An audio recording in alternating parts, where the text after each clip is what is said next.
Hello दोस्तों, मैं साई सुमित कुमार आप सबको स्वागत करता हूं आपके अपने YouTube channel only study zone पर। तो आज हम लोग बात करेंगे। बहुत से लोगों को कमेंट आता है कि सर यूपीएसआई के लिए सेफ स्कोर क्या होगा या कितना हम टारगेट रखें उसके संबंध में। तो पहले हम लोग इस विषय पे एक दो चीज़ें और जानना चाहेंगे इससे पहले, फिर उसके बाद हम बताएंगे आपका क्या सेफ टारगेट रहेगा। सबसे पहले हम बात करेंगे नॉर्मलाइजेशन पर। देखिए, नॉर्मलाइजेशन ऐसी चीज़ है, ये मान लीजिए आज तक किसी टीचर की भी समझ में नहीं आई है, ना किसी स्टूडेंट के समझ में आई है कि किस शिफ्ट के नंबर बढ़ जाएं, किस शिफ्ट के नंबर घट जाएं, या किसी एक ही शिफ्ट में हो सकता है किसी व्यक्ति के नंबर बढ़ जाएं और किसी एक व्यक्ति का घट जाए।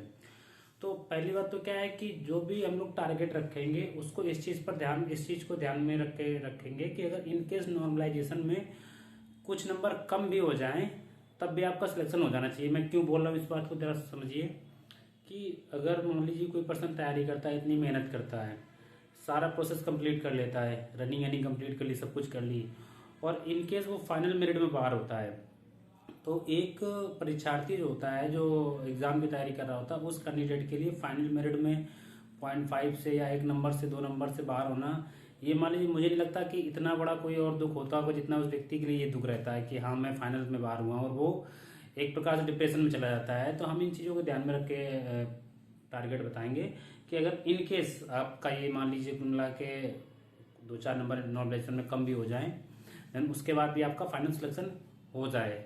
सेकेंड चीज़ और बताएं हम लोग कि देखिए, अभी जितने भी पर्सन तैयारी कर रहे हैं, अभी क्या है कि आप टारगेट जितना ज़्यादा से ज़्यादा रख सके।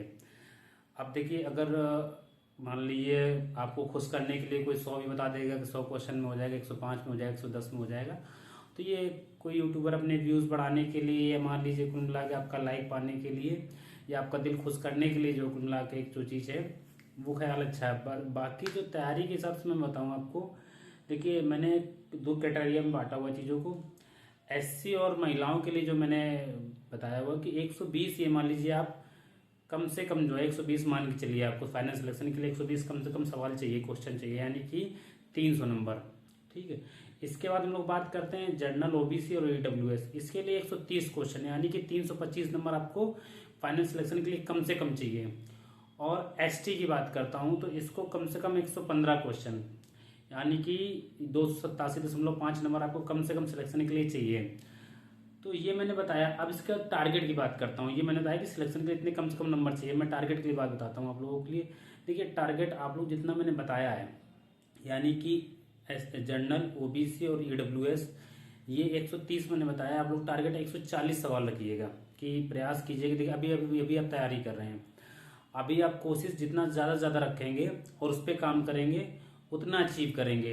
अगर आपने टारगेट ही 120 बना लिया है तो ये मान लीजिए कि आप उससे नीचे ही रहेंगे। तो अपना टारगेट अच्छा रखें।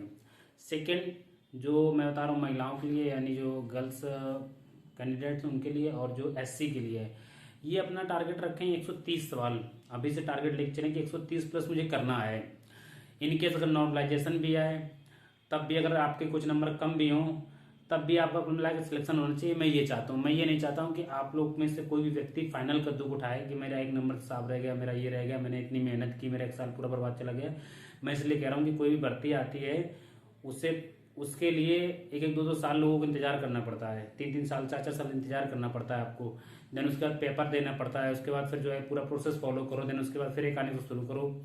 तो मतलब मेरा ये कहने का आशय है कुल मिलाकर कि आप में जितने लोग भी मेरा वीडियोस देख रहे हैं, जो भी तैयारी कर रहे हैं, वो अपना टारगेट अच्छा रखें, इतना अच्छा रखें कि इनकेस अगर कुछ नॉर्मलाइजेशन में अप डाउन भी होता है उनके साथ में, तो वो कुल मिला के बाहर ना हो, उनका सिलेक्शन होना चाहिए। कुल मिला के मेरा ये कहना है, यानी कि वो फाइनल मेरिट में बाहर होने का दुख ना झेलने कुल मिलाकर।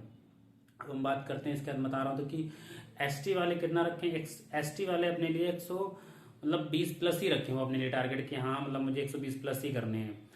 और मैं बता रहा हूँ कि बहुत से लोगों का ये कमेंट आता है कि मेरी सर मैथ वीक है, मेरी सर जीएस वीक है, या मेरी पॉलिटी वीक है, मेरी ये वीक है।